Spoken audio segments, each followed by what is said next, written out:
አሁንኛ ብዙ ጊዜ የጠፉ ሰዎች ሲባል ቅዳሴን ማያስቀድሱ፣ ሰዓታት የማይቆሙ፣ ማህሌት የማይቆሙ፣ ሰበካ ጉባኤ የማይከፍሉ፣ ሰንበቴ የማይጠጡ፣ እንዲህ ጠዋት የማይገኙ፣ ጉባኤ የማይካፈሉ ይመስሉ እሱ ምድብ አንድ ጠፊዎች ይባላሉ። እነሱ ምን ይባላሉ? ምድብ አንድ ነው። ምድብ ሁለት ማን እንደሆነ ታውቃላችሁ? ቤተ ክርስቲያን ውስጥ ሆነን የጠፋን ሰዎች ነው። እንዳንፈለግ እዚህ ያለ ነው። ሰዓታት የምንቆመውኛ፣ ማህሌት የምንቆመውኛ፣ የምንቀድሰውኛ፣ የምናስቀድሰውኛ፣ ሰበካ ጉባኤውኛ፣ ዘማሪው ሰባኪውኛ አፉ ተብለን እንዳንፈለግ ማለት ነው። አለን እንዳይባል ደግሞ ቆሻሻ ውስጥ ነው ያለን። ቆሻሻ ኃጢአት ውስጥ፣ ቆሻሻ ክፋት ውስጥ፣ ዘረኝነት ውስጥ፣ ጥላቻ ውስጥ። አሁን እግዚአብሔር እኮ ጨነቀው በእውነት እንዳያስወጣን እንዳይተፋን ፈጥሮናል። እንዳይወጣን ደግሞ ለብ ብለናል።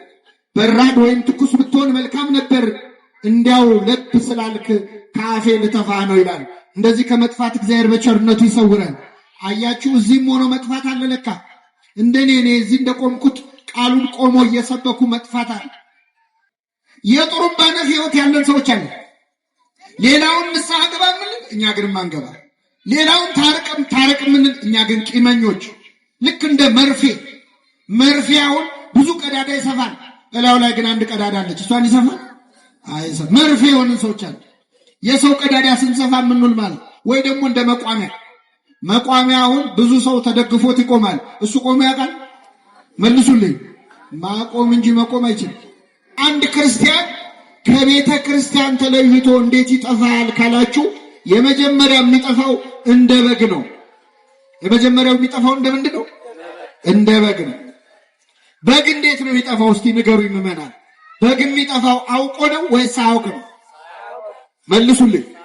ምን እያደረገ ነው በግ የሚጠፋው? እስቲ ንገሩ። እዚህ ጋር ሳር እየበላ እዚህ ጋር የሚበላው ሳር ትንሽ ሲደርቅበት ወደዛ ሲሄድ አይደል? ውሃ ሲጠጣ እዚህ ጋር ደፍረስ ሲልበት ወደዛ ሲሄድ። በግ አስቦ ይጠፋል? አይጠፋም። በግ ሲጠፋ ቢመሽብኝስ ብሎ ያስባል? ተኩላ ቢበላኝስ ይላል? አይልም። የመጀመሪያው እኛ ክርስቲያኖች ከቅድስት ቤተክርስቲያን የምንጠፋው ልክ እንደ በግ ሳናውቅ ነው። ይሄ በግ እየበላ እየጠጣ እንደጠፋ ብዙ ሰዎች በእንጀራ ጉዳይ ከቤተክርስቲያን ይጠፋሉ። አይተው ይጠፋሉ። አንድ ሳር ሲበላ ሌላ ሳር፣ አንድ ውሃ ሲጠጣ ሌላ ውሃ እያለ እንደጠፋ፣ አንድ ስራ ስንነግድ ሌላ ስራ፣ አንድ ሱቅ ስከፍት ሌላ ሱቅ፣ አንድ ትምህርት ስትማር ሌላ ትምህርት እያልን እኮ ሳናውቀው ከእግዚአብሔር ቤት ጠፍተን የቀረን ሰዎች አለ። እግዚአብሔር በቸርነቱ ይመልሰን። አንዳንዱ ሰው አሁን በስራ ቢዚ ይሆንና ውጥር ይልና ምነው አትመጣም ቤተ ክርስቲያን ሲባል ወይ እኔ እኮ በጣም ቢዚ ነኝ ይላል። ይሄ በጋውን ቢዚ ነበር አልነበረም? ነበር። ይሄን ሳር እያገላበጠ ማለት ነው። በስመ አብ ወወልድ ወመንፈስ ቅዱስ አሐዱ አምላክ አሜን።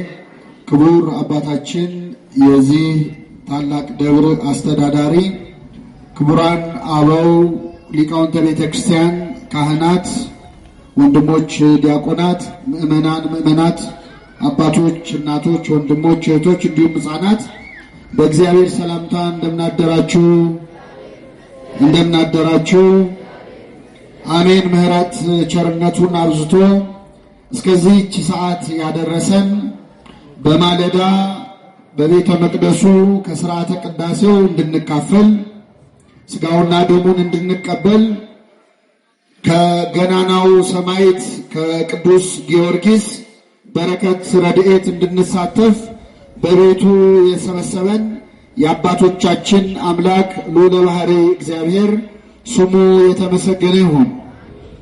እግዚአብሔር አምላካችን እንደወደደ እንደፈቀደ መጠን በሚኖረን አጭር የትምህርት ጊዜ በሉቃስ ወንጌል ምዕራፍ 15 ከቁጥር 17 ላይ ተጽፎ በሚገኝ ኃይለ ቃል የዛሬውን ማለዳ ትምህርት እንማራለን። የትምህርታችን ርዕስ የሚሆነው በአባቴ ቤት እንጀራ የሚተርፋቸው ሙያተኞች ስንት ናቸው የሚል ይሆናል። ከኔ ጋር በሉ። በአባቴ ቤት እንጀራ የሚተርፋቸው ሙያተኞች ስንት ናቸው? በሉቃስ ወንጌል ምዕራፍ 15 ከቁጥር 17 ላይ ተጽፎ የሚገኝ ኃይለ ቃል ነው። በዚህ ቃል ተነስተን እንማራለን። ለአባቶቻችን ለነቢያት፣ ለአባቶቻችን ለሐዋርያት፣ ለአባቶቻችን ለሐዋርያውያን አበው ለሊቃውንት በጉባኤያቸው ተገኝቶ ምስጢሩን ጥበቡን ገልጦ ያስተማረ አምላካችን እኛንም በቸርነቱ እንዲያስተምረን፣ እንዲመክረን፣ እንዲገስጸን የእርሱ ቅዱስ ፈቃድ ይሁንልን። እንግዲህ ምዕመናን ጌታችን መድኃኒታችን ኢየሱስ ክርስቶስ በዚህች ምድር ላይ በተመላለሰበት በመዋዕለ ሥጋዌው በተለይም ዞሮ ባስተማረበት 3 ዓመት ከመንፈቅ ዞሮ ባስተማረበት በመዋዕለ ስብከቱ በሚያስተምርበት ጉባኤ ላይ ለመማር የሚመጡት ሰዎች አብዛኞቹ ልክ እንደኔና እንደናንተ ኃጢአተኛ ሰዎች ነበሩ። ክርስቶስ ሲያስተምር ጻድቃንን እየመረጠ ቅዱሳንን እየመረጠ አልነበረም የሚያስተምረው። በዚህ ምክንያት እርሱ በሚያስተምርበት ጉባኤ ላይ ዘማውያን፣ ወንበዴዎች፣ በኃጢአታቸው ምክንያት ሰው የሚጠላቸው ሰዎች በክርስቶስ ጉባኤ ላይ እየተገኙ ይማሩ ነበር። ጌታችን ይህንን በማድረጉ በዚያን ዘመን የነበሩ ጻፎችና ፈሪሳውያን ይቃወሙት ነበር። እንዴት ኃጢአተኛ ሰዎችን ታቀርባቸዋለህ? ለምን ከነርሱ ጋር ትበላለህ ትጠጣለህ? እያሉ ክርስቶስን ይሰድቡት ነበር። እንዲያውም ለክርስቶስ ያወጡለት ቅጽል ስም የኃጢአተኞች ወዳጅ የሚል ነበር። የምን ወዳጅ? እና በዚህ አሁን በጠቀስኩላችሁ በሉቃስ ወንጌል ምዕራፍ 15 ላይ እንደተለመደው ክርስቶስ ኃጢአተኞችን ያስተምር ነበር። ለምን ተብሎ ሲጠየቅ የሚመልሰው መድኃኒት የሚያስፈልገው ለጤነኛ ሰው ሳይሆን ለምን አይነት ሰው ነው? ለበሽተኛ ነው። እኔ ኃጢአተኞችን ለንስሐ ልጠራ መጣሁ እንጂ ጻድቃንን ልጠራ አልመጣሁም የሚል ነበር። አሁን በጠቀስኩላችሁ በሉቃስ ወንጌል ምዕራፍ 15 ላይ ክርስቶስ እንደተለመደው ኃጢአተኛ ሰዎችን ሰብስቦ ሲያስተምር አይሁድም እንደተለመደው በክርስቶስ ላይ አጉረመረሙ ይላል። ልብንና ኩላሊትን ደግሞ ማን ይመረምራል? ክርስቶስ እግዚአብሔር ነው አይደለም? ስለዚህ የሰው ልቡን አውቆ ለምን ኃጢአተኞችን እንደሚቀበል ለምን ከነርሱ ጋር እንደሚበላ እንደሚጠጣ መልስ ለመስጠት 3 ምሳሌዎችን ጠቅሶ አስተማረ። የዛሬ ጠዋት ትምህርታችን በሉቃስ ወንጌል ምዕራፍ 15 ላይ መድኃኒታችን የተናገራቸው 3 ወርቃማ ምሳሌዎች ናቸው። እንግዲህ በተለይ በሉቃስ 15 ላይ ወደ ክርስቶስ ሊማሩ የቀረቡ ሰዎች ቀራጮች ነበሩ። ከኔ ጋር ናችሁ ምዕመናን? ምኖች? ቀራጮች ማለት እዚህ ፊት ለፊት የተደረደሩት ቪዲዮ የሚቀርጹ ሰዎች አይደሉም። እሺ፣ የዛን ጊዜ ካሜራም አልነበረም፣ አገር ሰላም ነበር፣ እንደዚህ አልተረበሽም። የዛኔ ቀራጭ የሚባሉት ምንድናቸው ካላችሁ ቀረጥ እንዲሰበስቡ የሮም መንግስት የመደባቸው የመንግስት ባለስልጣናት ናቸው። እና እነዚህን ሰዎች አይሁድ በሁለት ምክንያት ይጠሏቸው ነበር። አንደኛ ህዝቡ መክፈል ካለበት ግብር በላይ እያስከፈሉ ድሃ የሚበድሉ ፍርድ የሚያጓድሉ ጨካኝ ሰዎች ስለሆኑ። ሁለተኛ በዛን ዘመን እስራኤላውያን በሮማውያን ቅኝ አገዛዝ ስር ነበሩ። ስለዚህ ቀረጥ የሚከፈለው ግብር የሚከፈለው ለሮማውያን ነበረ። ይህንን ለጠላት የሚከፈል ቀረጥ ደግሞ የሚሰበስቡት እነዚህ ቀራጮች ነበሩ። ስለዚህ እንደ ባንዳ ሰው ወይም ሀገሩን እንደ ካደ ሰው በጣም በአይሁድ ዘንድ የተጠሉ ነበሩ። መድኃኒታችን ኢየሱስ ክርስቶስ ደግሞ ይግረማችሁ ብሎ ከ12ቱ ሐዋርያት አንዱን ማቴዎስ ራሱ ቀራጭ ነበረ፣ ሐዋርያ አድርጎታል ማለት። ስለዚህ በጣም ሲበሳጩበት ክርስቶስ ኃጢአተኞችን እንደሚቀበል ለመናገር 3 ምሳሌዎችን አስተማረ። የመጀመሪያው ምሳሌ እንደዚህ ይላል። አንድ ሰው 100 በጎች ነበሩት ይላል። እረኛ ነው። በጎች አሰማርቶ ቀኑን ሙሉ ሲጠብቅ ነው ያለው እና ይህ እረኛ 100 በጎች ነበሩት። ቀኑን ሙሉ ፀሐይ ሲመታው በግ ሲጠብቅ ከዋለ በኋላ ማታ ወደ ቤት ገብቼ እስቲ አረፍ ልበል ብሎ እነዚያን 100 በጎች እየነዳ ወደ ቤቱ ሲመለስ ከ100 በጎቹ መካከል አንድ በግ እንደጎደለ አስተዋለ ይላል። ከ100 በግ አንድ ሲጎድል ስንት ይቀራል? ምን ሂሳብ ላይ ችግር አለ እንዴ? ስንት ይቀራል? እና ከ100 በግ አንድ ሲጎለው አንዱን በግ ፍለጋ 99ኙን በጎች በቤቱ ተዋቸውና እዚያው በረቱ ዘጋባቸውና በጨለማ ወጣ ይላል። ያንን በግ ተራራ ወጥቶ ወርዶ ወንዝ ተሻግሮ ከብዙ ድካም በኋላ እኩለ ሌሊት ላይ ያንን በግ አገኘው። ባገኘው ጊዜ አነሳና በትከሻው ተሸከመው፣ ወደ ቤቱም ይዞት መጣ።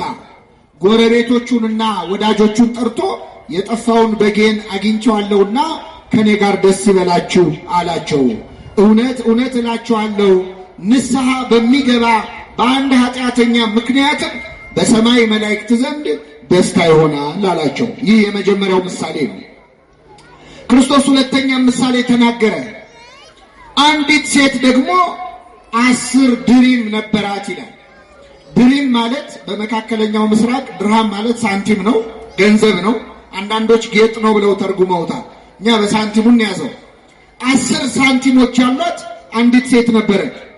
ይቺ ሴት ከ10 ሳንቲሞች መካከል 1 ሳንቲም ጠፋባት። እሷም እንደ ባለ በጉ አንድ ነው ብላ አልናቀችውም። በመጀመሪያ መብራት አበራች፣ ከዚያ ቤቷን ጠረገች፣ ከዛ ቤቷን ጠርጋ ቆሻሻውን ወደ አንድ ቦታ ከመረችው። ያንን ሳንቲም እዚያው ቤት ውስጥ ከቆሻሻው መካከል ፈልጋ አገኘችው ይላል። ከኔ ጋር ናችሁ ምዕመናን? አሁን እዚህ ጉባኤ ላይ እስቲ ከኪሳችሁ የ1 ብር ሳንቲም አሁን እንኳን ቀርቷል፣ ግን እንደው ቢኖራችሁ ከኪሳችሁ የ1 ብር ሳንቲም ቢጠፋ ቤት ስትደርሱ ያ ሳንቲም መጥፋቱን ብታውቁ መጥረጊያ ይዛችሁ ትመጣላችሁ? ልትጠርጉ ትመጣላችሁ? ከመጣችሁ ብዙባችኋል ማለት። ይህች ሴት ግን 1 ሳንቲም ነው ብላ ሳትንቅ ጠርጋ ከቆሻሻው መሃል አወጣችው። ወዳጆቿን ጠርታ የጠፋውን ሳንቲሜን እኮ አገኘሁት አለቻቸው ይላል። ስንተኛ ምሳሌ? ሁለተኛ። ክርስቶስ የመጨረሻ ሶስተኛ ምሳሌ ተናገረ። አንድ ባለጸጋ ሰው ደግሞ ነበረ፣ ሀብት ንብረት የሞላው ትልቅ የእርሻ መሬት ያለው፣ ብዙ ከብቶች ያሉት፣ ብዙ ፈረሶች፣ ብዙ አህዮች ያሉት በጣም ባለጸጋ ሰው ነበረ። ይህ ባለጸጋ ሰው የወለዳቸው ልጆች ግን 2 ልጆች ብቻ ነበሩ። ወንድ ልጆች 2 ልጆች ነው ያሉት።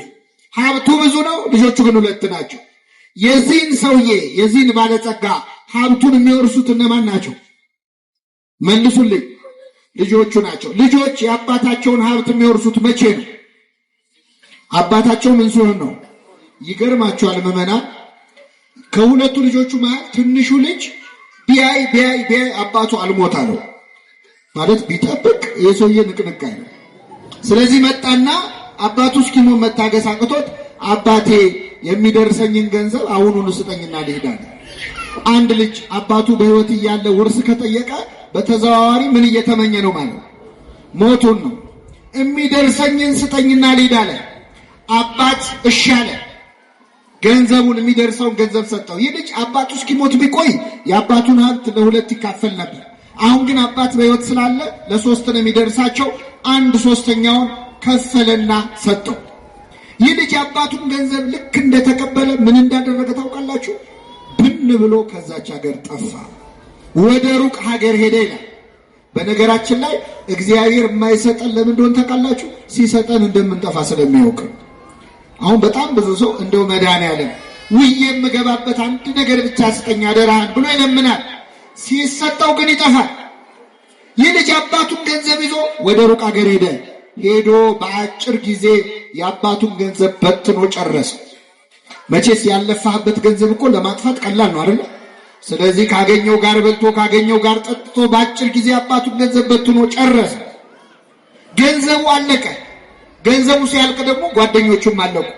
መቼስ ገንዘብ ሲኖረንና ሳይኖረን የወዳጆቻችን ቁጥር እኩል ነው አይደለም። አብረው የሚበሉ የሚጠጡት በሙሉ ተለዩት፣ ባዶ እጁን ቀረ። ልክ ገንዘቡን ሲጨርስ ደግሞ ምን መጣ መሰላችሁ? እዛ ሀገር ላይ ታይቶ ተሰምቶ የማያውቅ ረሃብ ተነሳ። ከፍተኛ ረሃብ ተነሳ። ይህ ልጅ ወይ ቤት አልሰራ፣ ወይ ንብረት አላፈራ፣ ባዶ እጁን ቀረ። ረሃብ ሲያሰቃየው አንድ ሰው ቤት ተጠግቶ መኖር ጀመረ። ያስጠጋው ሰው በነፃ አላኖረው። ችግር የለውም ቤቴ ግባና ትኖራለህ፣ ግን ቀን ቀን አሳማዎች አሉኝ እነሱን ትጠብቃለህ። ይህ ልጅ ተደላቆ ተሞላቆ ያደገ የባለጸጋ ልጅ ነው። የምን ጠባቂ ሆነ? አይሰማም። አሳማ እንግዲህ በግዕዝ ሁሱም ማለት አስቀያሚ፣ የመጨረሻ ቆሻሻ እንስሳ፣ እዛው የሚበላ እዛው የሚጸዳዳ በጣም የቆሸሸ እንስሳ።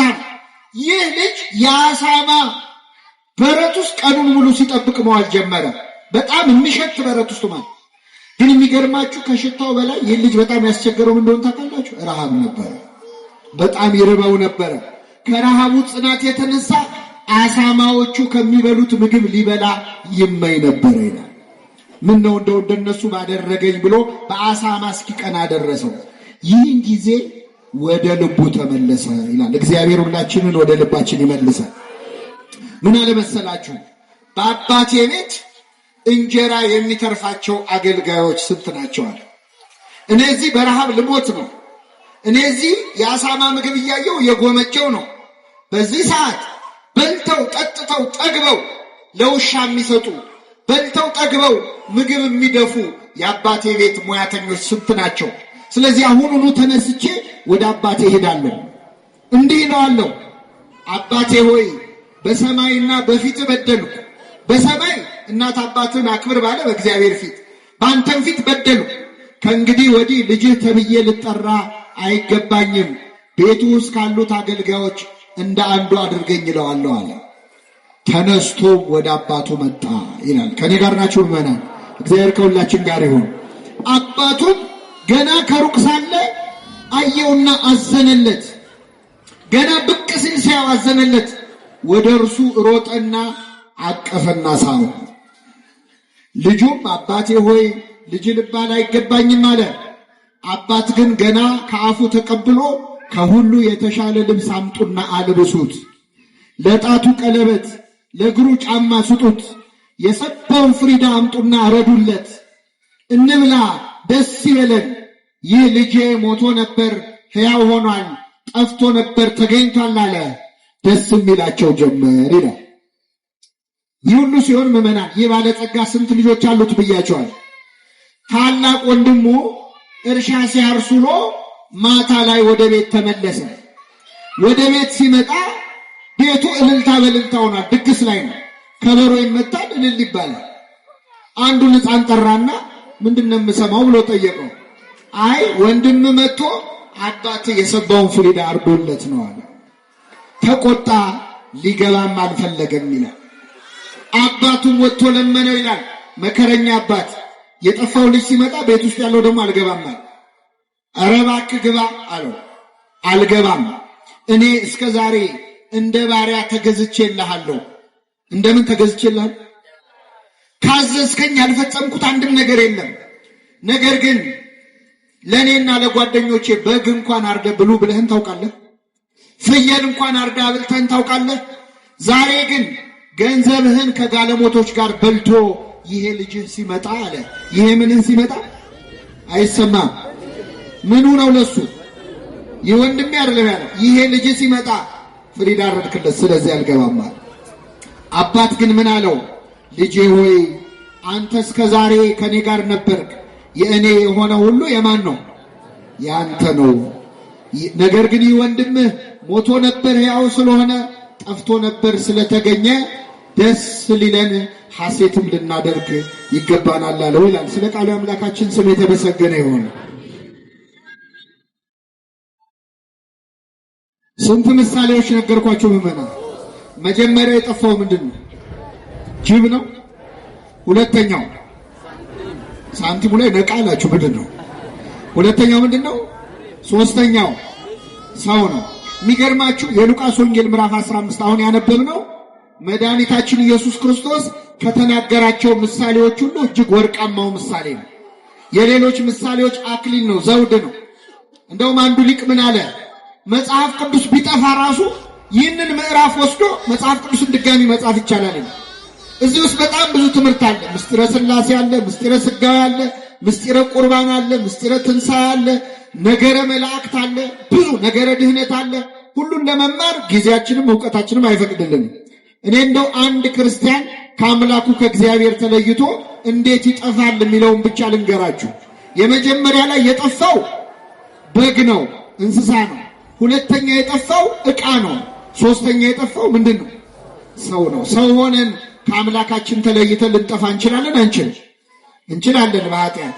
አንዳንዴ ደግሞ ኃጢአታችን ሲበዛ ከሰውነት ክብር ወርደን እንደ እንስሳ የምንሆንበት ጊዜ አለ አይደል? ሰው ክቡር ሆኖ ሳለ አያውቅም እንደሚጠፉ እንስሳት መሰለ እንደሚል ማለት።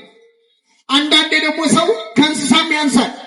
በእውነት ባለንበት ዘመን እኮ ሰው ከእንስሳ ያነሰበት ዘመን ነው አይደል? እንስሳት የማያደርጉትን ነገር ሰዎች እያደረጉት ነው። ጆሮ የሚከብድ ዜና እንሰማለን በየቀኑ፣ ለጆሮ ጭው የሚያረግ። እንስሳ እንስሳን አይበላም፣ ሰው ግን ሰውን እየበላ ነው። ስለዚህ ከሰውነት ክብር ወርደን እንደ ዕቃ ልንሆን እንችላለን። እግዚአብሔር ምን አደረገ? ይህ ሰውዬ ይህ ባለ ታሪክ የጠፋበትን በግም ፈለገው፣ ሰውንም ፈለገው፣ ዕቃውንም ፈለገው። እንደ ሰው ብትጠፉ እፈልጋችኋለሁ፣ እንደ እንስሳ ብትሆኑ እፈልጋችኋለሁ፣ እንደ ዕቃ የማትጠቅሙ ብትሆኑ ምን እላችኋል? ይፈልገናል። እግዚአብሔር ሁላችንን ይፈልጋል። ፈላጊውን ስታዩት መጀመሪያ ላይ እረኛ ነው። ሁለተኛው ላይ ሴት ነው፣ እናት ነው። ሶስተኛው ላይ አባት ነው። የሁላችን አባት ማን ነው? ምዕመናን አይሰማም። አባታችን እሱ ነው። ኢትዮጵያዊ ሊቅ ቅዱስ ያሬድ ደግሞ ኧረ አባት ብቻ አይደለም ይላል። አንተ አቡነ ወአንተ እምነ፣ አንተ አባታችን ነህ፣ አንተም እናታችን ነህ። እግዚአብሔር እናትም ነው አባትም ነው። ታላቁ ሊቅ አለቃ ኪዳነ ወልድ ክፍሌ ደግሞ አይ የለም እግዚአብሔር እናት አባታችን ብቻ እንኳን አይደለም አያታችንም እሱ ነው ይላል። ምናችን? ለምን? እግዚአብሔር በመጽሐፍ ቅዱስ ራሱን በዶሮ በወፍ መስሎ ይናገራል። ዶሮ ጫጩቶቿን ከቅፎቿ በታች እንድትሰበስብ እኔ እናንተን ሰበስባችኋለሁ ይላል። ከኔ ጋር ናችሁ ምዕመናን? እስቲ መልሱልኝ። ዶሮ ለጫጩት እናት ናት ወይስ አያት ናት? መልሱ እንጂ። ሰሚት ዶሮ የለም እንዴ? ለነገሩ ከሱፐር ማርኬት እየገዛችሁ ረሳችሁታል። ዶሮ ለጫጩት እናት ናት አያት ናት? አያት ናት። እናቷ ማን ነው? እንቁላል እንዳትሉ አደራችሁ። ዶሮ እንቁላል ትጥላለች። ከእንቁላሉ ምን ይገኛል? ስለዚህ እናትም ናት አያትም ናት። እግዚአብሔር እንደ እንቁላል መሬትን ፈጠረ። ከመሬት ከአፈር ደግሞ ማንን ፈጠረ? ሰውን ፈጠረ። እናትም አባትም አያታችንም ማን ነው? ስሙ የተመሰገነ ይሁን። እናትም አባትም። ግን ደግሞ ምዕመናን እናት አባታችን የፈለገ ቢወዱን በዋልንበት ሁሉ አብረውን አይውሉም፣ ባደርንበት ሁሉ አያድሩም። እግዚአብሔር ግን ከኛ ተለይቶ ያውቃል። ስለዚህ እግዚአብሔር እናት አባት ብቻ አይደለም፣ አያት ብቻ አይደለም፣ እረኛም ጭምር ነው። እግዚአብሔር እረኛዬ ነው አለ ነብዩ እግዚአብሔር ዳዊት። እግዚአብሔር ምን ነው? የሚያሳጣኝ እረኛ ነው እግዚአብሔር። እረኝነቱ ለምንድን ነው? ቀንም ሌሊትም የሚጠብቅ እረኛ ነው። እረኛ ቀን ጠብቆ ሌሊት ይተኛል። እግዚአብሔር ግን እኛን ሲጠብቅ ምን አይልም? የሚጠብቀኝ ምን አይልም? አይተኛም። ሌላው ዘበኛ እኮ ይተኛል ታውቃላችሁ። ሌላው ጠባቂ ይተኛል። ብዙ ዘበኞች ጥበቃ ያለባቸው ቡና ጠጡ ስትሏቸው ሌሊት ቡና እንቅልፍ ይከለክለኛል ይላል። ጠባቂ ናቸው ግን ምን ይላሉ? እግዚአብሔር ግን እኛን ሲጠብቅ ምን አይልም? አይተኛም። እረኛ በግ ጠብቆ መጨረሻ በጉን ለሚገዙ ሰዎች ምን ይለዋል? ይሸጠዋል ወይ ራሱ አርዶ ይበላዋል? እግዚአብሔር እረኛችን ነው። ይሸጠናል? መልሱልኝ። ባይሆን እረኛው መድኃኔዓለም ክርስቶስ ስለኛ በ30 ብር ተሽጧል። እረኛ በጎቹን አርዶ ስጋቸውን ይበላል። የኛ እረኛ ክርስቶስ ግን እኛ በጎቹ ተሰልፈን የእረኛውን ስጋና ደም እንበላለን። አላያችሁም? ቅድም ተሰልፈው የእረኛውን ስጋና ደም ሲበሉ። እኛ እኮ በግ የፈለገ ብንወደው ወይ እናርደዋለን ወይ እናሳርደዋለን።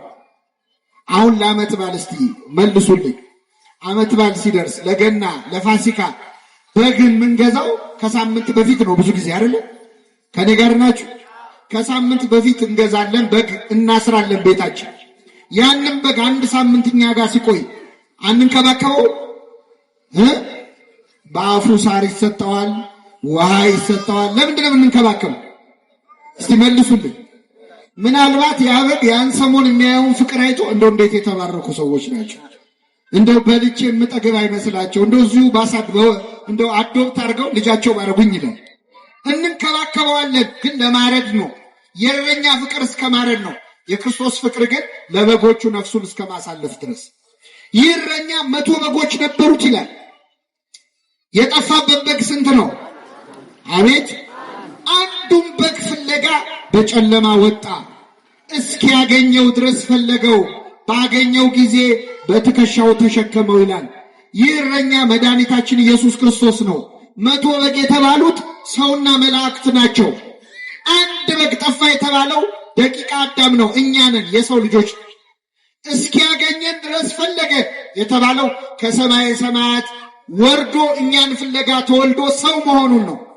እስኪያገኘው ድረስ ፈለገው፣ ባገኘው ጊዜ በትከሻው ምን አለው? ተሸከመው። ነስአ ደዌነ ወጾረ ሕማመነ፣ ኃጢአታችንን በደላችንን ክርስቶስ በትከሻው ላይ ምን ብሏል? ተሸክሟል። የጠፋ በግ አዳምን የፈለገው ባገኘው ጊዜ የተሸከመውን ቸሩን እረኛ ክርስቶስን የወለድሽልን ሆይ ምን ይበልሽ? ቅዱስ ዮሐንስ አፈወርቅ ተረጎመው። የጠፋው በግ አዳም ነው፣ ባገኘው ጊዜ የተሸከመው ክርስቶስ ነው።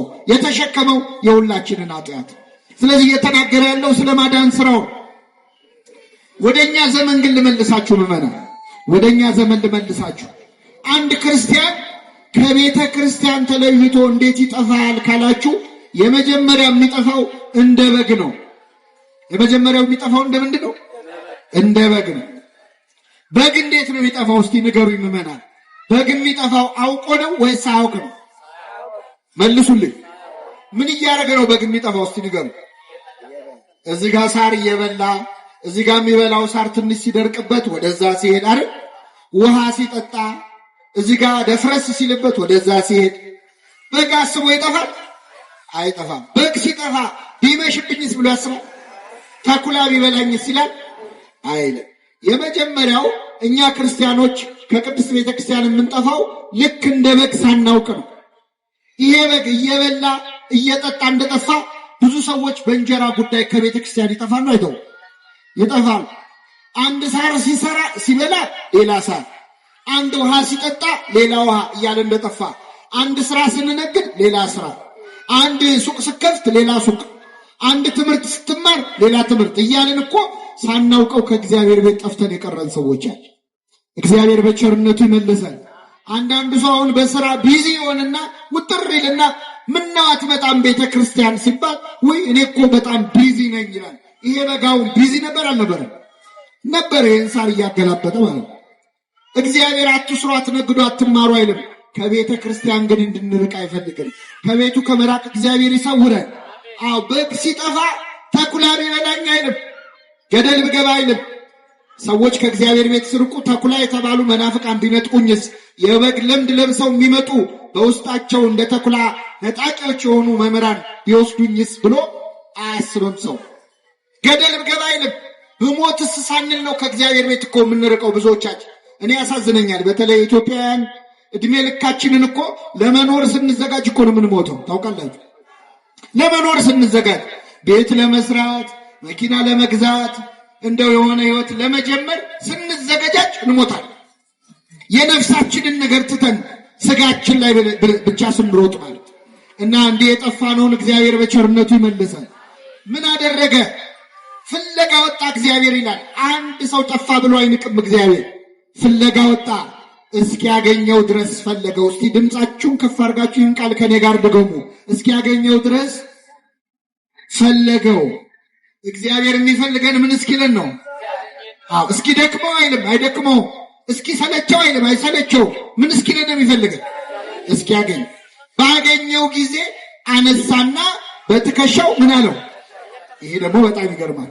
እስቲ አሁን ፀሐይ ላይ ነው ያላችሁት፣ ቃል እግዚአብሔር እየሰማችሁ ነው። የበረከት ያርግላችሁ። አሁን እዚህ ፀሐይ ላይ ቀኑን ሙሉ በግ ስትጠብቁ ብትሉ፣ አሁን እውነቱን ለምትነግሩኝ ቀኑን ሙሉ በግ ጠብቃችሁ ብላችሁ ማታ ፀሐዩ ተጫውቶባችሁ እስቲ ገብቼ አረፍ ልበል ብላችሁ ቤት ስትገቡ አንድ በግ ቢጠፋ ያንን በግ ፍለጋ ስትወጡ ደስ እያላችሁ ነው የምትወጡት? እየተራገማችሁ ነው የምትሰሩ? አዎ ያንን በግ ፍለጋ ወጣችሁ ተራራ ጫፍ ወጣችሁ ብታጡት ደግሞ ወርደን ወደ ታች ብናጣው ወንዝ ተሻግረን ብናጣው እንቅፋት ደግሞ ደና አርጎ አንዱ ሁለት እግራችንን ቢመታ እኩለ ሌሊት ላይ ያንን መዘዘኛ በግ ብናገኘው እንሸከመው? እስቲ መልሱልኝ። ተሸከሙታላችሁ? ቢቻል በዱላ ነው አይደል? እንኳን በቀርቶ ልጅ ጠፍቶ ሲገኝ ምንድነው የሚደረገው? እኔ ልንገራችሁ፣ የኔ ልምድ ላካፍላችሁ መሰለኝ። ልጅ ሲጠፋ በመጀመሪያ ወላጆች ወይኔ ልጄ ወይኔ ልጄ ወይኔ ልጄ ይላሉ አይደል? ሲገኝ ደግሞ ወይኔ የሚለው ልጁ ነው አይደለም? ምን አንቀሸቅ በጥርሳቸው ነው ብዙ እናቶች የሚያናግሩት። መጀመሪያ ገርፈው ነው ራሱ የት ነበርክ የሚሉት አይደል? አሁን በጣም የሚያስቀኝ አንዳንዴ እንጠፋና የት እንደነበርክ ንገረኝ ችግር የለውም አልመጣህም የሚሉት ነገር አለ። ያጓጓሃል። ሊመጡ እኮ ነው ሊመጡ ነው። ተናገር ችግር የለውም እኔ እውነቱን እንድትናገር ነው የምፈልገው ንገረኝ ይሉና ስትናገር ድርግም አድርገው ይመቷል። ከዛ ለንስሐ አባትህም አትናገር፣ ለሳይካትሪስትም አትናገር፣ ተለጉመህ ትቀራለህ። ወላጅ ልጆቻቸው ከገረፉ በኋላ ነው የት ነበርክ የሚሉት። ይህ እረኛ ግን ባገኘው ጊዜ በትከሻው ምን አለው? አቤት! አይገርምም? በጣም የሚገርም እኮ እመቤታችን ብቻ እኮ ነው ናት ልጇ ጠፍቶ ያልተጋረፈች እኮ እሷ ብቻ ነች። ታውቃላችሁ 3 ቀን ጠፋባት እኮ ክርስቶስ። ኢየሩሳሌም ድረስ ተመለሰች ከዮሴፍ ጋር። በቤተ መቅደስ ውስጥ ከመምህራን እግር ስር ቁጭ ብሎ አገኘችው ይላል። ክርስቶስ የጠፋባችሁ ሰዎች ሌላ ቦታ አለ ቢሏችሁ እንዳትሰሙ። የክርስቶስ አድራሻው ቤተ መቅደስ ውስጥ ከመምህራን እግር ስር ነው የምታገኙት። ስታገኘው እመቤታችን አልተቆጣችም። አምላኳን ወልዳ ምን ታድርግ? ልጄ ሆይ አባትህና እኔ ስንፈልግ ለምን አስጨነከን አለችው። 3 ዓመት እኮ ይዛው ስትሰደድ ለምን አስጨነከኝ ብላ አታውቅ። ከፊቷ ዞር ሲል ግን ለምን አስጨነከኝ አለች። እመቤታችን ክርስቶስ ከሷ መራቁ ነበር ጭንቀቷ፣ ሌላ አይደለም። ሌላ ወላጅ ግን ገርፎ ነው የት ነበርክ የሚለው። ይህ እረኛ ግን ባገኘው ጊዜ በትከሻው ተሸከመው ይላል። ከቤቱ እንደ በግ ተቅበዝብዘን የጠፋነውን ሰዎች በቸርነቱ ተሸክሞ ወደ ቤቱ ይመልሳል። አሁን ዛሬ ጠዋት ቤተክርስቲያን የመጣ ነው ልባም ስለሆንን ይመስላችኋል? አስተዋይ ስለሆንን ይመስላችኋል? አይደለም። ተሸክሞ የመጣን ማን ነው? እግዚአብሔር። አሁንም እኮ ተሸክሞን ነው እንጂ ተመችተነው አይደለም። ችሎን እኮ ነው፣ ችሎን ነው በእውነት። ስለዚህ የመጀመሪያው አጠፋፍ እንደ በግ መጥፋት ነው። እንደ የጠፋነውን በቸርነቱ ይመልሳል። ሁለተኛ የጠፋው ምን ነበር አልኳችሁ? አይደከማችሁ መሰለኝ። ምንድነው የጠፋው? ሳንቲም ነው። ይሄንን ብዙ አላደክማችሁ። ሳንቲምን ቅዱስ የሮኒመስ የሚባለው የቤተክርስቲያናችን ሊቅ ወይም ጄሮም የሚባለው ማለት ነው ተርጉሞታል ደህና አድርጎ። ሳንቲም የተባለው የሰው ልጅ ነው ይላል። ሳንቲም ማን ነው? ለምን በየሀገራቱ በተለይ ንጉስ ባለበት ሀገር ሳንቲም ላይ የንጉሱ መልኩ አብሮ ይቀረጽ። የኛ የሁላችን ንጉሳችን ማን ነው? ንጉሳችን ማን ነው? እኛ የማን ሳንቲም ነን? መልኩን እኛ ላትሟል። ንግበር ሰብአ በአርአያነ ወበአምሳሊነ ብሎ ገና ሲፈጥረን ሰውን በመልካችን እንፍጠር ብሎ እላያችን ላይ መልኩን አትሞብናል። ስለዛ ግን በኃጢአት ስለቆሸሽን ነው እንጂ ሁላችን ላይ የእግዚአብሔር መልክ አለ። ስለዚህ እኛ የማን ገንዘቦች ነን? ስለዚህ የጠፋው ሳንቲም ሳይሆን ሰው ነው ማለት። ይቺ ሴት ምን አደረገች? ሳንቲሟ ጠፋባት። ሳንቲሟ ሲጠፋ በመጀመሪያ መብራት አበራች። ከዛ ቤቷን ጠረገች። ከዛ ሳንቲሙን እዚያው ቤት ውስጥ ከቆሻሻው መሃል አወጣችው። በጉ ከቤተ ክርስቲያን የጠፉ ሰዎች ናቸው። ሳንቲሙስ ምንድነው ካላችሁ፣ ይህ ሳንቲም ጠፍቷል፣ ግን ያለው ቤት ውስጥ ነው። ቤት ውስጥ ነው ያለው፣ ግን ምን ብሏል? ጠፍቷል። ሁለተኛ የጠፋ የሚባለው ምን እንደሆነ ታውቃላችሁ? ቤተ ክርስቲያን ውስጥ ሆኖ የጠፋ ሰው።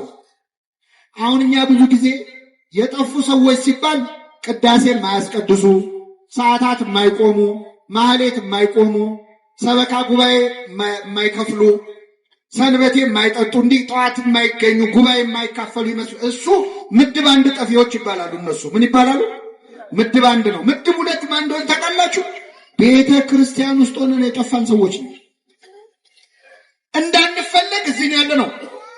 ሰዓታት የምንቆመውኛ፣ ማህሌት የምንቆመውኛ፣ የምንቀድሰውኛ፣ የምናስቀድሰውኛ፣ ሰበካ ጉባኤውኛ፣ ዘማሪው ሰባኪውኛ፣ አፉ ተብለን እንዳንፈለግ ማለት ነው። አለን እንዳይባል ደግሞ ቆሻሻ ውስጥ ያለን፣ ቆሻሻ ኃጢአት ውስጥ፣ ቆሻሻ ክፋት ውስጥ፣ ዘረኝነት ውስጥ፣ ጥላቻ ውስጥ። አሁን እግዚአብሔር እኮ ጨነቀው በእውነት እንዳያስወጣን እንዳይተፋን ፈጥሮናል። እንዳይወጣን ደግሞ ለብ ብለናል። በራድ ወይም ትኩስ ብትሆን መልካም ነበር፣ እንዲያው ለብ ስላልክ ከአፌ ልተፋ ነው ይላል። እንደዚህ ከመጥፋት እግዚአብሔር በቸርነቱ ይሰውረን። አያችሁ፣ እዚህም ሆኖ መጥፋት አለ ለካ። እንደኔ እዚህ እንደቆምኩት ቃሉን ቆሞ እየሰበኩ መጥፋት አለ፣ እያስተማሩ መጥፋት አለ። እና ቤት ውስጥ ሆኖ መጥፋት በጣም አስቸጋሪ ነው። ሌላውን እያስተማሩ ንስሐ ግቡ እያልን ንስሐ ማንገባ፣ ታረቁ እያልን ቂመኞች። ከኔ ጋር ናችሁ ምዕመናን? ጥሩምባ ነፊ ታውቃላችሁ? አታው? ጥሩምባ ነፊ ቀብር አይገኝም ይባላል። ብዙ ጊዜ ጥሩምባ ነፊዎች ድብልቅልቅ አድርገው በጠዋት ሰፈሩን በጥብጠው እነሱ ቀብር ላይ ይገኛሉ? አይገኙም። መናገር እንጂ መቅበር አይችሉም። የጥሩምባ ነፊ ሕይወት ያለን ሰዎች አለ። ሌላውን ንስሐ ግባ ምን እኛ ግን ማንገባ፣ ሌላውን ታረቅ ምን እኛ ግን ቂመኞች። ልክ እንደ መርፌያውን ብዙ ቀዳዳ ይሰፋል፣ እላው ላይ ግን አንድ ቀዳዳ አለች፣ እሷን ይሰፋል አይሰፋ። መርፌ የሆንን ሰዎች አለ። የሰው ቀዳዳ ስንሰፋ ምንል ማለት ወይ ደግሞ እንደ መቋሚያውን ብዙ ሰው ተደግፎት ይቆማል፣ እሱ ቆሞ ያውቃል? መልሱልኝ። ማቆም እንጂ መቆም አይችልም። እንደዚህ ያለ ሕይወት ያለንን እግዚአብሔር በቸርነቱ ይማረን። ምን አረገች ሴቲቱ? መብራት አበራች ይላል። ምንድነው መብራት? ቃሉ ነዋ። ሕግህ ለመንገዴ መብራት ነው ለእግሬም ብርሃን ነው። ቤት ውስጥ ሆነን ለጠፋን ሰዎች የሚያበራው መብራት ቃሉ ነው። አበራች። ቤቷን ጠርጋ ያንን ሳንቲም ከቆሻሻው መሃል አወጣችው። እግዚአብሔር ሁላችንንም ከያለንበት ቆሻሻ ውስጥ ያወጣል። አሁን አንዳንድ ሰው እኔ ለማልለወጠው ነገር ቤተክርስቲያኑ ቢቀርብኝ ይሻላል ይላል። እኔ ሄጄ ኃጢአቴን ነው የምጨምረው ባልሰማ ይሻላል ይላል። እንደዛ አትበሉ ምዕመናን። የፈለገ ብንበድል የፈለገ ብንቆሽሽ ከቤተክርስቲያን መራቅ የለብንም። ምክንያቱም እግዚአብሔር አንድ ቀን ከቆሻሻው መሃል ፈልጎ ያወጣል፣ ሁላችንን ያወጣል። አወጣችሁ ይላል። እዚህ ላይ እኔ አንድ ነገር ልጨምርላችሁ። አንዳንዴ ቤተክርስቲያን ውስጥ ጥሩ ሰው አለ፣ ደግሞ መጥፎ ሰው አለ። የለም? መልሱ እንጂ ምን እንደማያውቅ ትሆናላችሁ። ቤተክርስቲያን ውስጥ ጥሩ ካህን አለ፣ ክፉ ካህን አለ። የለም? ቤተክርስቲያን ውስጥ ጥሩ ሰባኪ አለ፣ ክፉ ሰባኪ አለ፣ ሁሉም አለ። እና አንዳንድ ሰው እንደኔ አይነቱ እንደው ቤተክርስቲያን ውስጥ ክፉ ሰው ሲያይ እንደው መድኃኔዓለም እንደው ምን አለ እንደው ቤትህን ብታጸዳ፣ እንደው እንደዚህ አይነቶቹን ሰዎች አርገ ብታስወጣቸው ምን አለ የሚል ሰው አለ። እየሰማችሁ ብላችሁ አታውቁም? እንላለን። ምን ነው ቤትህን ብታጸዳ እንላለን። በመጀመሪያ እግዚአብሔር ቤቱን ካጸዳ እኛንስ ይለቀናል? መልሱልኝ። አዎ፣ ጽዳት ከተጀመረ አንተንም ነው የሚያስወጣ አይደል እንዴ? ወይስ ሐሳቡን ያቀረበው ሰው ይቆይ ይባላል? ቅዱስ ዮሐንስ አፈወርቅ ያለውን ከኔ ጋር በሉ። ቤተክርስቲያን አይደከማችሁ መሰለኝ ላቆመው በሉ እስኪ። ቤተክርስቲያን ሐኪም ቤት ናት እንጂ ፍርድ ቤት አይደለች። ቤተክርስቲያን ምንድነው? ቤተክርስቲያን ሐኪም ቤት ከሆነች እኛ ምንድነው? ምን ታካሚ ትላላችሁ? በሽተኞች ነን። አታሳምሩት እንጂ እየቆረብን ከሆነ ታካሚዎች ነን። ንስሐ እየገባን ከሆነ ታካሚዎች ነን። አለዚያ ግን ምንድነው? አይሰማም። አሁን የዛሬው ሰባኪ ደግሞ በጠዋት መጥቶ በሽተኛ ነን እንዳትሉ። እኔም በሽተኛ ነኝ። በነገራችን ላይ እኔም በሽተኛ ነኝ። ታዲያ በሽተኛ ከሆንክ ለምን ቆመህ ትሰብካለህ ካላችሁ፣ በሽተኞችም እኮ ሆስፒታል ውስጥ ትንሽ ሲቆዩ እንደ ዶክተር ያደርጋቸዋል እኮ አይደል? ነው አይደለም? የእነሱ መርፌ ለሌላ ሰው ያዛሉ እኮ። እና አሁን እኛ ትንሽ ቀድመን የገባን በሽተኞች ነን። እግዚአብሔር ሁላችንንም ይማረን። ስለዚህ በሽተኛ ለበሽተኛ እንደሚያዝን ኃጢአተኛ ለኃጢአተኛ ማዘን አለበት። አሁን እኛ ችግሩ ምን መሰላችሁ? እኛ የምንሰራውን ኃጢአት ራሱ ሌላ ሰው ሲደግሞ በጣም ነው የምንናደደው። ኮፒራይቱ ምን ይሁን አላውቅም። እኛ የምንሰራውን ኃጢአት ሰው ሲደግሞ ደስ አይለንም። እኔ ቀላል ምሳሌ ልስጣችሁ። አሁን እዚህ ጉባኤ መሃል እየተማራችሁ መሃላችን ያለ አንድ ሰው ሞባይል ቢጮ ስልኩ ቢጮ ምን ትላላችሁ? አይ እንደው ሰው ምን አለ እንደው ቤተክርስቲያን መጥቶ እንኳን ስልኩን ስነ ስርዓት አያስይዝ እንደው እንላለን። የኛ ስልክ ከጮኸ ግን የሥራ ጉዳይ አስቸኳይ የቤተሰብ ጉዳይ አይገርም? በጣም ይገርማል እኮ ብዙ ሰዎች በነገራችን ላይ በእንዲህ አይነት ነገር ነው ከቤተክርስቲያን የሚሸሹ። እና አብረን የሰራውን ኃጢአት እንኳን እኮ እንተዛዘባለን። እርስ በርስ የምንፈርደውን ያህል ስላልፈረደብን ስሙ የተመሰገነ ይሁን። ስለዚህ ምን አለ ቅዱስ ዮሐንስ አፈወርቅ? በሽተኞችን የሚያክሙባት ሐኪም ቤት ናት ቤተክርስቲያን። አንዱ ለአንዱ ማዘን ያለበት ናት እና አርጋ አስወጣ አይባልም። ይህ ሳንቲም ተጠርጎ ቢሆን ኖሮ ይገኝ ነበር እንዴ? አይገኝም። የተገኘው የት ስላለ ነው? ቤት ውስጥ ስላለ ነው። ሁላችንም በቤቱ ያጽናን። አንዳንድ ሰው ደግሞ ቤተክርስቲያን ውስጥ ክፉ ሰው ሲያይ ሰበብ ፈልጎ የሚወጣ ሰው አለ። ሁለተኛ አልመጣም የሚል እኔ የአባ ገሌን መስቀል አልሳለምም የሚሉ ሰዎች አሉ። መስቀሉ የማን ነው? የእግዚአብሔር ነው። የክርስቶስ መስቀል አንድ ኃጢአተኛ ካህን ቢይዘው ይረክሳል? አይረክስም። ካህኑ ይቀደስ ካልሆነ እንኳን ካህን ሰይጣን ቢይዘው አይረክስም። እና አንዳንድ ሰው ሰበብ ነው የሚፈልገው። ቄሱ እንዲያደረገ ዲያቆኑ እንዲያደረገ እያለ ከቤተክርስቲያን መውጣት ነው የሚፈልገው። ከኔ ጋር ናችሁ? አሁን እየተማርን ከላያችን አውሮፕላን ሲመላለስ ነበር። እንደው ያርግልንና ለሁላችን እንደው እዚህ ያለው ህዝብ በሙሉ በአንድ አውሮፕላን ተጭኖ ኢየሩሳሌም ቤት ደስ ይላችኋል ያላችሁ ያርግልን። እና አሁን እንደው በረራው ላይ ልውሰዳችሁ። እየሄድን እያለ አውሮፕላኑ ላይ ምግብ ምናምን የሚያቀርቡ የሚያስተናግዱ ሰዎች አሉ አይደል? አውሮፕላን ውስጥ እንደው ቢገላምጧችሁ ቢያመናጭቋችሁ እዛ አውሮፕላን ውስጥ ወራጅ አለ ትላላችሁ? መልሱልኝ። አንጀት እያረረ ቁጭ ነው የምትለው አይደል? አዎ፣ በረራው እስኪጠናቀቅ ቁጭ ትላለህ። ቤተክርስቲያን እንደ አውሮፕላኑ ናት። ምዕመናን የምትወስደን ወደ መንግስተ ሰማያት ነው። አስተናጋጆቹ እኛ አገልጋዮቹ ነን። የእኛን ጸባይ አይታችሁ ወራጅ አለ አትበሉ ባካችሁ። ሁላችንን መንግስተ ሰማያት ለማረፍ ያብቃል። ወደ መጨረሻው ልምጣላችሁ። ሶስተኛ የጠፋው ሰው ነው። መጀመሪያ የጠፋው በግ ነው። ከእግዚአብሔር ቤት የራቁ ሰዎች ናቸው። ሁለተኛው ሳንቲም ነው። ቤት ውስጥ ሆነን ያለን መስሎን የጠፋን ሰዎች ነን። ሶስተኛው ልጅ ነው። የአባቱን ገንዘብ ስጠኝ ብሎ አውቆ የጠፋ ነው። ከዚህች ኦርቶዶክሳዊ ተዋሕዶ ቤተክርስቲያን ከዚህ መቅደስ ከዚህ አገልግሎት አውቀው የወጡ ሰዎች አሉ።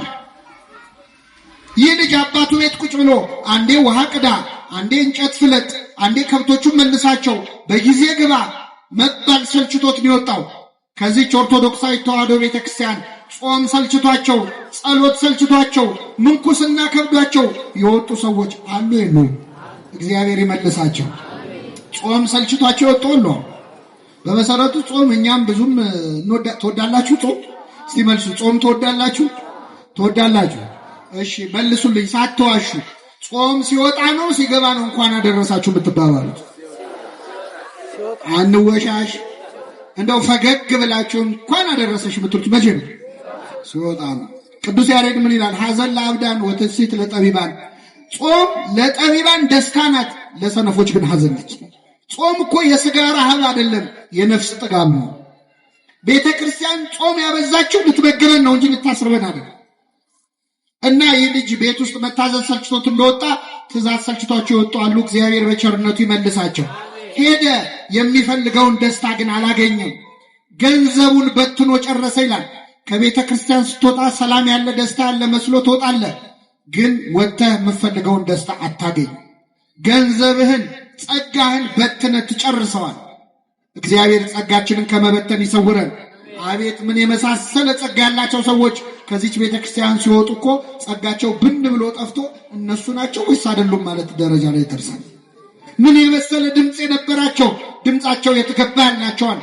ምን የመሰለ ስብከት፣ ምን የመሰለ ሀብተ ፈውስ የነበራቸው ወጥተው ባዶን የሆኑት። እግዚአብሔርን አተህ የምታስቀረው ሀብት ሊኖር ይችላል? አይችልም። ወጥቶ ከመቅረት እግዚአብሔር ይሰውረን። እና ይህ ልጅ ወደ ልቡ ተመለሰ ይላል። ምን አለ? በአባቴ ቤት እንጀራ የሚተርፋቸው አገልጋዮች ስንት ናቸው አለ። ከኔ ጋር በሉ። በአባቴ ቤት እንጀራ የሚተርፋቸው አገልጋዮች ስንት ናቸው? እሺ አባታችን ማን ነው? እግዚአብሔር። የአባታችን ቤት ማን ናት? የአባታችን ቤት ሙያተኞች ደግሞ እነ ቅዱስ ጊዮርጊስ ናቸው። እንጀራ የሚተርፋቸው ሙያተኞች፣ ከራሳቸው አልፎ ለሌላው የሚያማልዱ፣ ከራሳቸው አልፎ ለኛ የሚጸልዩ፣ በረከታቸው ለኛ የሚተርፍ የአባታችን ቤት ሙያተኞች ቅዱሳኑ ናቸው። እመቤታችን ናት። ጻድቃን ሰማዕታት ናቸው። ቆርሰው ለኛ ለምግባር ድሆቹ የሚሰጡት በረከት ያላቸው ማለት እና ተነስቼ ወደ አባቴ ሄዳለሁ፣ ልጅ ልባል አይገባኝም እለዋለሁ አለ። ተነስቶም ወደ አባቱ መጣ ይላል። ይህ ልጅ በጣም ይደንቃል። አሳማ ሲጠብቅ ነበር። ልብሱ ቆሽሿል፣ ገላዬን ልታጠብ ልብሴን ልቀይር ሳይል ከነሽታው ተነስቶ ወደ አባቱ መጣ። አንዳንድ ሰው ወደ ቤተ ክርስቲያን ና ሲባል የለም ቆይ የማስተካክለው ነገር አለኝ፣ አሁን ጥሩ አይደለም ህይወቴ ቆሽሻለሁ ይላል። የሚያስተካክለን ማን ነው? እግዚአብሔር ነው። የሚያጥበን እሱ ነው። ሰው አያጥብህም፣ እግዚአብሔር ነው የሚያጥብህ። እጠበኝ ከበረዶ የሚልቅ ነጭ ሆናለሁ ነው። ስለዚህ ተነስቶ ወደ አባቱ መጣ። ወደ አባታችን በንስሐ ለመምጣት ያብቃል። እንዳየው አዘነለት። እግዚአብሔር ያዝንልናል። ሩቅ ሆነን አይቶ ያዝንልናል። ወደ እርሱ ሮጠና አቀፈና ሳመው። የሮጠው ልጅ አይደለም አባት ነው። መሮጥ የነበረበት ማን ነው? ልጅ በእርምጃ አባት በሩጫ። እግዚአብሔር እኛን ይቅር ለማለት የሩጫ ያህል ነው የሚቸኩለው። እኛ ግን ይቅር በለን ለማለት የእርምጃ ያህል ነው የምንጎተተው።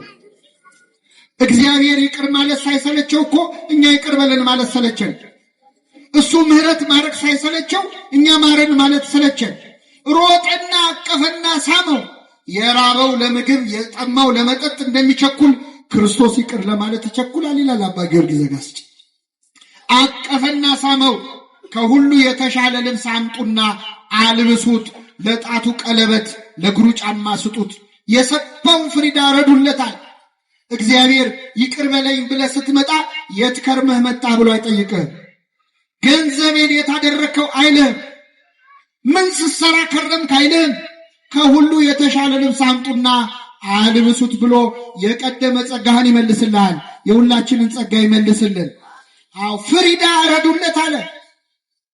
ቀለበት አርጉለት። አሁን ቀለበት ምግብ አይደል መጠጥ አይደል፣ ምን ያደርግለታል? ማህተም ነው። ድጋሚ በንብረቴ ላይ ይዘዝበት አለ። ይቅር በለኝ ብለህ ከመጣ ድጋሚ የመንግስቱ ወራሽ ያደርጋል። የሰባውን ፍሪዳ ረዱለት አለ። እግዚአብሔር ቤቱ ለሚመጡ ሰዎች ፍሪዳ ያርድላቸዋል። ምንድነው ፍሪዳ ካልከኝ ስጋውና ደሙ ነዋ። ሌላ ምን ፍሪዳ? የራሱን ስጋ የራሱን ደም ፍሪዳ አድርጎ ይሰጠናል። ይህን ልጅ የተቀበለ አምላክ ሁላችንን ይቀበላል። አሁን ስተርከው በጣም ቀላል ነው። እዚህ መሃል እስቲ ወላጆች አላችሁ። እኛ ብንሆን አሁን ስንት ዓመት ለፍተን ያፈራነውን ንብረት ልጃችን ገንዘባችንን ሄዶ አፈር ድሜ አብልቶ በአጭር ጊዜ በትኖ ሮጦ ማን ነው ቤት ውስጥ ከስቶ ጠቁሮ ቆሽሾ ባዶ እጁን ቢመጣ ሮጠን አቅፈን እንስመዋለን? መልሱልኝ ወላጆች፣ ትስሙታላችሁ? እኔ ልንገራችሁ እንደምታረው የሀገራችን ባህል ደስ የሚለው መጀመሪያ አቅፈን እንስመዋለን። ችግር የለውም። እግዚአብሔር በኃጢአቴን ያመጣብኝ ናገባ ችግር የለውም በልናገባ ብሎ እናስገባዋለን። አዎ መቼስ ጣት ቆሰለ ተብሎ ምን አይደል? አንዴ ወልጄ ያለው ፈጣሪ በኃጢአቴን ያመጣብኝ በልናገባ ብለን እናስገባዋለን። አስገብተን ግን አንለቀውም። እንለቀዋለን። እንጀራ በበላ ቁጥር እኔ ከፈጣሪ ያገኘዋለሁ ብዬ ነው እንጂ እንዳንተማ ቢሆን ብለን እንደው ምነው ባልገባው እስኪል ድረስ በነገር እንተገትገዋል። ይቅር እንላለን ግን አንረሳም። የወጋ ቢረሳ ይኸው ታውቁታላችሁ። ክርስቶስ ብቻ ነው ተወግቶ የረሳው። እዚያው መስቀል ላይ ገና ሚስማሩ ከእጁ ሳይወጣ የሚያደርጉትን አያውቁምና ገና እኮ ሚስማሩ እጁ ውስጥ ነው ያለው። ገና እኮ ልቡ ድረስ እየሰማው ነው ሾው። እኛ ግን አንረሳም። የዛሬ 10 ዓመት የበደለንን ሰው ሲቆይ የረሳሁልሽ መሰለሽ? ለምን ነው? ይቅር ካለ የሚረሳማ ብቻ ነው። የሁላችንን ኃጢአት ይርሳለን። የመጨረሻው ነጥብ ታላቅ ወንድሙ እርሻ ሲያርሱሎ ማታ መጣ። ሲመጣ ቤቱ ልልታ በልልታ ነው። ምንድነው ብሎ ሲጠይቅ አንዱን ሕፃን ጠርቶ ጠየቀው። ሲጠይቅ ምን አለው? ወንድም መጥቶ አባቴ የሰባውን ፍሪዳ አረደለት አለው። ይገርማል። ነገረኛ ሕፃን ነው። እኔ ሊቃውንት እዚህ እንዳይታዘቡኝ እንጂ ሕፃኑ ራሱ ሳይሆን ነገረኛ ይመስለኝ። ለምን ወንድም መጥቷል? አይበቃም? ይበቃል? አይበቃም?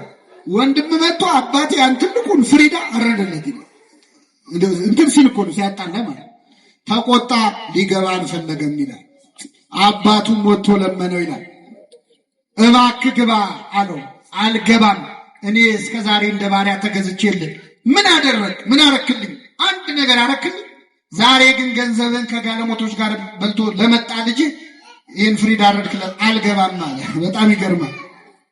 እንደዚህ አይነት ሰዎች ያለን ቤተክርስቲያን ውስጥ ሆነን ምን አገኘው? ምን ይሄንን ህንጻ እኛን ያሰራ ነው፣ ይሄንን አጥር እኛን ያስገነባ ነው፣ ይሄን ቤተ መቅደስ እኛን እንዲያደርግ ነው፣ ምን አገኘን የሚሉ ሰዎች አሉ። እግዚአብሔርን አገልግሎ የሚወድቅ ሰው አለ? ቤተክርስቲያንን በማለታችሁ የምትከስሩ እንዳይመስላችሁ። የኔ የሆነ ሁሉ የማን ነው አለ? ያንተ ነው። አንተ ስለ ፍየል ታወራለህ፣ አንተ ስለ ጠቦት ታወራለህ። የኔ የሆነ ሁሉ የማን ነው? እግዚአብሔርን አገልግሎ ባዶ የሚቀር አለ? የለም። ይህ ልጅ አባቱን ማገልገሉ ራሱ ቆጭቶታል። ሁለተኛ የወንድም ፍቅር የለው። እንደ ወንድሙ ከስቶ ጠቁሮ ይሆን እስቲ ሌው እንኳን አላለ። ጭራሽ ገንዘብን ከጋለሞቶች ጋር ሲበላ ከረመ አለ። አሁን ከጋለሞቶች ጋር ይብላው ከመነኮሳት ጋር ይብላው አይቷል? አላየም። ያው በግምት ነው። በሰው ኃጢአት ሳናጣራ ከፈረድን ቤተክርስቲያን ውስጥ ብንሆንም ጠፍተናል። የመጨረሻ አንድ ጥያቄ ልጠይቃችሁና አበቃለሁ። ከኔ ጋር ናችሁ? ከሁለቱ ልጆች ጠፍቶ ከመጣው ልጅና ቤት ውስጥ ካለው ልጅ አባቱን በጣም የተዳፈረው የትኛው ይመስላችኋል? አይሰማም። የጠፋው ልጅማ ልጅ ተብዬ ልጠራ አይገባኝም ያሏል። ቤት ውስጥ ያለው ግን አባቱን ከፍ ዝቅ አድርጓል። እውነት ለመናገር እግዚአብሔርን በጣም የምንዳፈረው ቤት ውስጥ ያለነው ሰዎች፣ ከሩቅ ያሉ ሰዎች ሲፈሩ ሲንቀጠቀጡ፣ ቤት ውስጥ ቀረብ ያለው ሰዎች የማይለመደውን አምላክ እንለምድና የማትደፈረውን አንተ ይሁዳ ደፈረ ይላል። ቤት ውስጥ ያለን ሰዎች የበለጠ ደፋሮች ነው። አሁን ይህን ስናገር ደግሞ ዛሬ እንደው እግር ጥሎት የመጣ ሰው ይኖራል እዚህ ጉባኤ ማለት። ዛሬ የመጣ ሰው እኮ እኔም ለዚህ ብዬ እኮ ነው ቀረብ ማለት ነው ይላል አንዳንድ ሰው። እኔ አላልኩም። እሺ ቤተክርስቲያን ቀረብ ማለት መጥፎ ነው አላልኩም። አንዳንድ ሰው መርጦ ከትምህርቱ ይዞ እቺን ይዤለታለሁ የዛሬው አስተማሪ እኔ አላልኩም። እሺ ቀረብ ማለት ጥሩ ነው መጥፎ ነው፣ ራቅ ማለት ጥሩ ነው አላልኩም። እንደውም ራቅ ማለት ብዙ መዘዝ አለው። ይሄን ነግሬያችሁ ልውረድ። ክርስቶስ ሊሰቀል አንድ ቀን ሲቀረው ሐሙስ ማታ ደቀ መዛሙርቱን ሰበሰባቸውና እንደሚሞት ነገራቸው። ሲነግራቸው ከደቀ መዛሙርቱ መካከል ለእምነትም ለክደትም ለጥያቄም ለመልስም ፈጣን አለ ቅዱስ ጴጥሮስ። ተነሳና እንዲህ አለ ጴጥሮስ፣ ጌታ ሆይ በሉ እስኪ ሌሎች ሁሉ ቢክዱ እኔ አልክድህም። ይሄ ንግግር ጥሩ ነው ጥሩ አይደለም? ጥሩ ነው። ሌሎች ሁሉ ቢክዱ እኔ አልክድህም ጥሩ ነው። ያጠፋው ምንድነው? ሌሎች ሁሉ ምን ቢሉ እኔ ከሌሎች ምን ያልኩ ነኝ የተሻልኩ ነኝ ብሎ ራሱን ከፍ አደረገ። ርቱ ሃይማኖት የተባለ የቤተክርስቲያናችን ሊቅ በ13ኛው ክፍለ ዘመን ምን ይላል? ጴጥሮስ ሆይ እኔም አልክድህም ወንድሞች የማይክዱህም ብትል ምን አለበት? አንተ ግን ራስህን ብቅ እነሱ ዝቅ አረግ። ስለዚህ እነሱ ሳይክዱት አንተ ካድከው ይላል። ይህን ጊዜ ጌታ ዶሮ ሳይጮህ ስንቴ ትክደኛለህ? ኧረ በፍጹም ምን ሲደረግ ሶስቴ እኔ አላደርገውም ማለት ተገዘተ ጴጥሮስ። አሁን ይገርማቸዋል። ጌታን ለመያዝ ወደ ጌቴሴማኒ የመጣው ሰራዊት 10,000 ወታደር፣ አንድ ጭፍራ ማለት 10,000 ሲመጡ ጴጥሮስ ጌታን ለማስጣል ፈልጎ ሰይፍ አነሳ። በእውነት ቅዱስ ጴጥሮስ በረከቱ ይደርብን። ጌታን በጣም ስለሚወደው ነው እንጂ ምንም እኮ እሱ ችሎታ የለው። 58 ዓመቱ ነው በዛ ጊዜ። በ58 ዓመቱ ጌታውን ሊያስጠል ሰይፍ አነሳና ውጊያ ጀመረ። እስቲ ሰው እንደው አንድ ጥይት ይዞ ጦር ሜዳ ይሄዳል? ጴጥሮስ ግን ፍቅሩ እኮ ነው። አንድ ሰይፍ ይዞ ውጊያ ጀመረና የሊቀ ካህናቱን ባሪያ የማልኮስን ጆሮውን ቆረጠው። ሊቃውንት እንደሚነግሩን ጴጥሮስ የሰደደው ለአንገቱ ነበረ፣ ግን የሥራ ልምድ ስለሌለው ምኑን ቆረጠው? ጆሮውን ቆረጠው። ይህን ጊዜ ጌታ ደግሞ በዚህ ጆሮ ጦስ ጴጥሮስ ችግር ውስጥ እንዳይገባ ብሎ የዚህን ሰውዬ ጆሮ ፈወሰለት ይላል። የሁላችንን ጆሮ ይፈውስልን ክርስቶስ። አዲስ ጆሮ ነው የሰጠው። በነገራችን ላይ ክርስቶስ መሬት ላይ ፈልጎ ጆሮ አንስቶ ሰፋለት አይልም፣ ገጠመለት አይልም።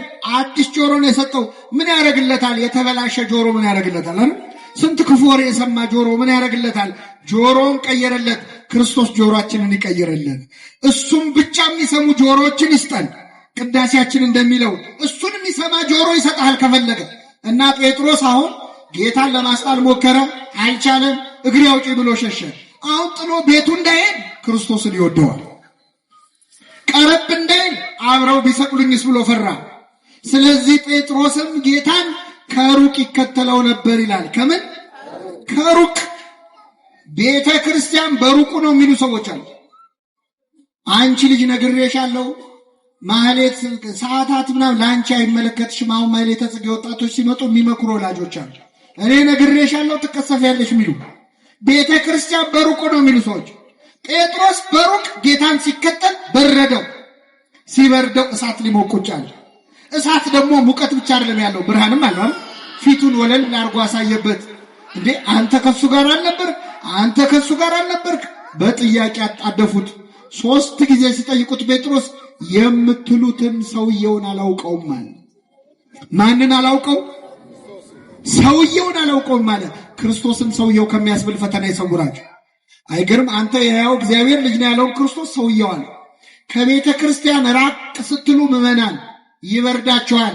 ለማህበራዊ ኑሮ፣ ለሥራ፣ ለትምህርት አብረዋችሁ የሚውሉ ሰዎች ጋር እሳት መሞቅ ትጀምራላችሁ። አንቺ ኦርቶዶክስ አይደለሽ፣ አንተ ኦርቶዶክስ አይደለ ብለው በጥያቄ ያጣድፈዋል። መልስ ስታጣ ፈጣሪውን ፍጡር ያስብለዋል፣ ተማላጁን አማላጅ ያስብለዋል፣ ሰውየው ያስብለዋል ክርስቶስ። ራቅ ማለት ከክርስቶስ ይለያል። ቀረብ ማለት ምን ጥቅም አለው ካላችሁ እንደ ጴጥሮስ ያልፈራ እስከ መስቀል የተከተለ ሐዋርያ ነበረ ቅዱስ ዮሐንስ። ለዮሐንስ ጌታ ሽልማት ነው የሰጠው። እንደዚህ ደፍሮ እስከ መጨረሻው ከተከተለኝማ ትልቅ ሽልማት ይገባዋል አለ። ምድር ላይ ወደር የሌለው ሽልማት ሸለመው። ይቺ ሽልማት ማናት? እነኋት እናትህ አለ። አይገርምም? ክርስቶስ ለዮሐንስ ቤት እንዳይሰጠው ቤት የለው። ክርስቶስ ቤት አለው እንዴ? የለው። የተወለደው በበረት ነው፣ የኖረው በዋሻ ነው። የሰማይ ወፎች ራሳቸውን የሚያሳፍሩበት አላቸው፣ ቀበሮች ጉድጓድ አላቸው። እኔ ግን ቤት የለኝም ብሏል። ስለዚህ ቤት እንዳይሰጠው ቤት የለውም። ልብሱን እንኳን እንዳይሰጠው ልብሱን ቀደው ተካፈሉ፣ በቀሚሱም ላይ ዕጣ ተጣጣሉ ነው የሚሉ። የቀረው የሱ ቤት ሸጠው በ30 ብር ነው፣ ምንም የለው። ክርስቶስ ምድር ላይ የቀረው ቤቱ፣ ንብረቱ፣ ልብሱ፣ ገንዘቡ ማን ነበረች? እነኋት እናትህ ነው። ወደ ቤተ ክርስቲያን ቀረብ፣ ወደ መቅደስ ቀረብ ያልን ሰዎች ምንም ደፋሮች ሆነን ብታዩን የእመቤታችንን ፍቅር ግን አግኝተናል። የእሷን ፍቅር ግን አግኝተናል። እና ምዕመናን አሁን የተማርነው ለጠቅላላ እውቀት አይደለም፣ ለንስሐ ነው። ይህን ትምህርት የምትሰሙ ሰዎች እዚህ መካከል እንደ በግ የጠፋ ሰው ይኖራል። በሥራ በማህበራዊ ኑሮ ተወጥሮ ከቤተ ክርስቲያን የራቀ ሰው ይኖራል። ቤት ውስጥ እየተመላለሰ እንደኔን የጠፋ ሰው ይኖራል። ደግሞ ጨርሶ ሊወጣ ከዚች ቤተ ክርስቲያን ከዚች ሃይማኖት ሊወጣ ጫፍ ላይ ያለ ይሆናል። ይህ ጥሪ የእግዚአብሔር ጥሪ ነው። ሁላችንም በቸርነቱ ይመልሰን። የሰማነውን ለንስሐ ያደርግልን። በልቡናችን ጽላት ጻፍልን። እግዚአብሔር ይስጥልን።